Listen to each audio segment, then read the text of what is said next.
제가 오늘 여러분들께 드릴 말씀 내용은 가까이에서 본 인간 박정희, 인간 유영수 그런 제목입니다. 근데 그 내용은 제가 어디 책에서 보고 한 것이 아니고 제가 그 두 네 분을 가까이에서 모시면서 직접 보고 듣고 체험했던 그 내용을 여러분에게 말씀드리고자 합니다. 박정희 대통령의 모습은 여러분이 지도자로서의 박정희 대통령은 너무나 잘 아십니다. 그런데 과연 인간 박정희는 어떤 모습이었느냐, 그것이 관심 갖는 분도 계시고 해서 제가 오늘 그 말씀을 드리려고 합니다. 인간 박정희의 진면모, 참모습, 적나라한 인간 박정희의 모습이 가장 극명하고 압축적으로 나타나는 순간이 바로 1974년 8월 15일 광복절 경축장에서 대통령의 총탄이 날아오고 그 총탄에 영비에 돌아가신 그 순간에 가장 극명하게 드러났던 그런 순간이었습니다. 8월 15일 그 광복절 때 청량리에서 지하철 제1호선 개통을 하기로 했습니다. 그리고 그 전날 영부인께서 저보고 8.15 경축 행사를 마치고 지하철을 타게 돼 있으니까 같이 한번 지하철을 타보자, 그렇게 말씀하셔서 제가 그렇게 하겠다고. 그래서 제가 그때 청와대 본관에서 한 50m쯤 떨어진 데 있는 관사에 살았습니다. 그 꼭 대통령 청와대 필수 요원들, 경비대장이라든지 또는 대통령의 운전수, 주방장, 이런 사람들 꼭 언제든지 필요한 사람이 그 대통령 부르면 갈 수 있는 그런 사람들이 한 8세대가 사는 조그만 아파트에 있었는데, 제가 그 이튿날 8월 15일 아침에 그 대통령 일행 차를 타고 광복절 행사에 가려고 아침을 먹고 나오는데 문 앞에 나서자마자 대통령 일행차가 쫙 빠져나가는 겁니다. 본관에서 정신이 나가는 거예요. 그래서 제가 그 차를 타지를 못하고 그 아파트에 다시 들어와서 텔레비를 봤습니다만, 그 여담으로 우리 옛날에 코리안 타이밍이라는 게 있었지 않습니까? 뭐 정부에서 하는 행사 뭐 20분, 1시간 넣는 건 보통이고, 우리 그 사람들도 약속하면 20분, 뭐 30분, 1시간 넣는 게 보통이었습니다. 그런데 그것을 깬 분이 바로 박정희 대통령입니다.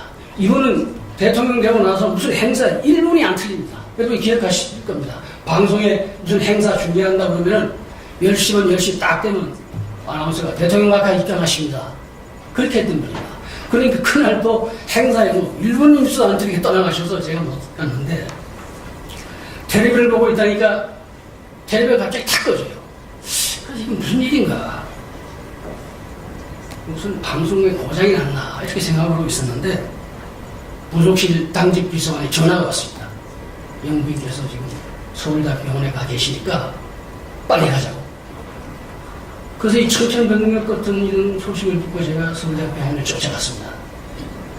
응급실에 들어갔더니 이 응급처치하는 그 침대 위에 영부인이 누워 계시고, 간호사 한 분이 영부인 가슴을 계속 이렇게 누르는 겁니다. 소생 주지도 않아요. 그렇게 계속 누르고 있는데 저를 보더니 영부인 발을 붙더라고요. 높이 들으라고. 그래서 유경 조사께서 고손 실으신 그 두 발을 제가 이렇게 가슴에 안고 이렇게 지금 그 시술 장면을 내보고 있었는데, 너무나 안타까웠어요. 큰 소리로 영부인을 2번을 불러왔습니다. 대답이 없으세요. 그냥 콕콕 하고 숨 넘어가는 그런 소리가 나왔습니다. 제가 직감적으로 이 치명상이구나 이런 생각이 들었습니다. 뭐 어떻게 할 수 없죠. 수술실이 준비가 돼서 영부인을 수술실로 옮겼는데, 그 옮기면서 간호사가 영부인이 끼고 있던 반지하고 여기에 초화를 맞으셨는데 여기 뼈가, 요만한 뼈가 부서져 나왔습니다. 뼈가 이 파편이 있는데 그거하고 반지를 저를 주는 겁니다. 그래서 제가 그걸 제 주머니에 넣고 수술실 앞에서 기다리고 있는 겁니다. 좀 있다가 이제 모든 행사를 마치고 박정희 대통령께서 서울대학 병원 원장의 안내를 받아 들어오시는데, 저는 박정희 대통령 얼굴, 그렇게 무서운 얼굴을 그분이 돌아가실 때까지 본 일이 없습니다. 그리고 얼굴이 원래 좀 나무잡잡 하시는 분인데 얼굴이 새노랗게 됐었어요. 노랗게 된 얼굴, 입술을 꽉 다물고 병원실장 뒤에 서서 수술실로 들어오시는 겁니다. 그 대통령께서 서울대학병원 의사한테 어떻게든지 최선을 다해서 살려내라, 최선을 다해달라 이렇게 부탁을 하시고 대통령 그 입원실, 전용 입원실로 올라가셨는데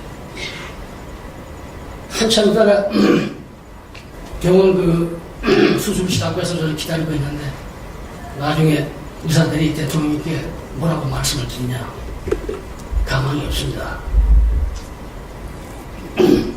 어렵습니다.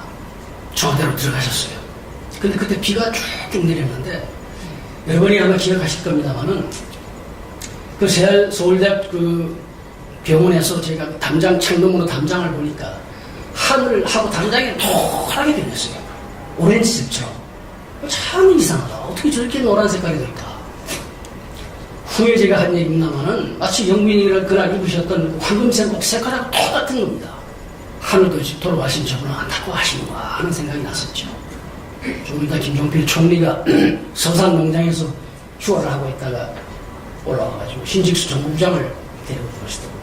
그러면서 정부부장한테 이 틀림없이 한 사람 한 짓이 아닐 테니까 청량리 역에 그 지하철 개통하는 그 현장에 빨리 가서 조사를 해봐라. 제2의 병역범이 있을지도 모르겠다. 그렇게 얘기하셨답니다.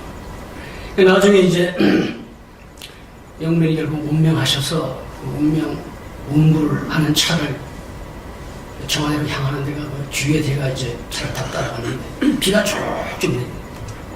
청와대에 도착하니까 현관에 박정희 대통령께서 검은 양복에 검은 넥타이를 메고 둘째 따님하고 박지만 영식하고 이렇게 셋이서 영부인 운구를 지금 맞아들이는 겁니다.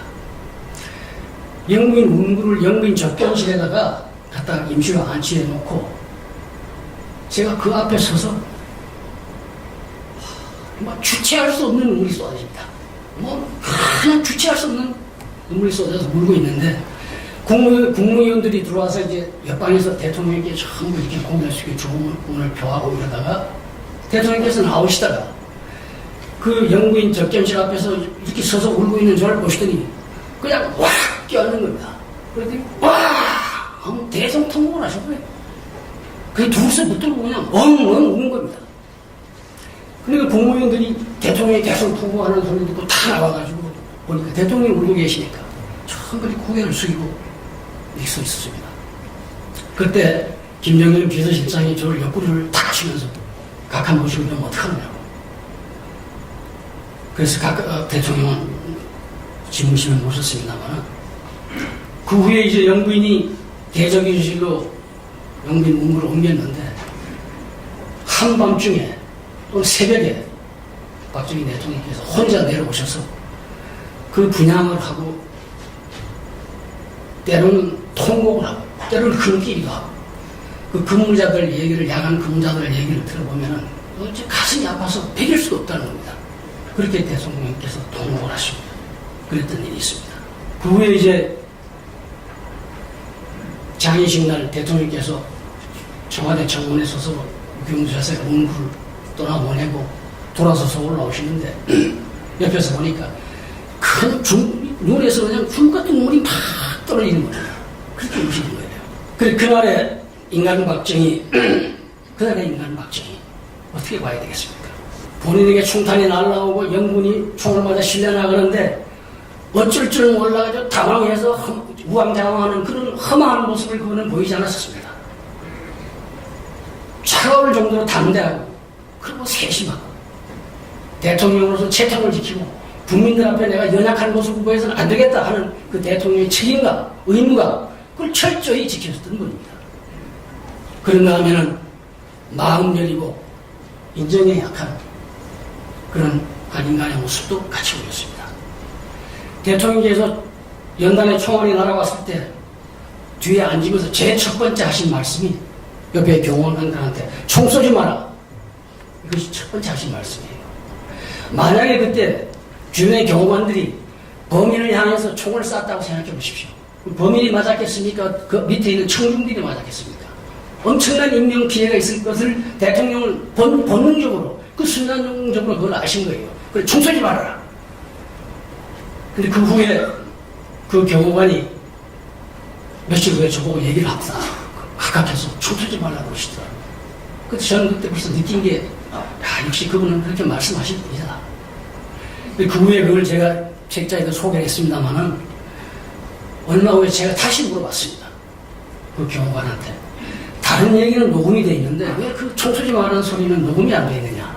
그랬더니 그 경호관 하는 얘기가, 대통령이 앉으시면서 뒤로 확 넘어지셨다는 거예요. 그러니까, 마이크하고 거리가 멀어서 대통령 첫 번째 말은 녹음이 안 됐을 것이다. 그렇게 얘기를 했습니다. 그래서 최근에 제가 유튜브에 나오는 그 8.15 행사 장면을 다시 들어보니까 대통령이 앉으시다가 뒤로 넘어지셨어요.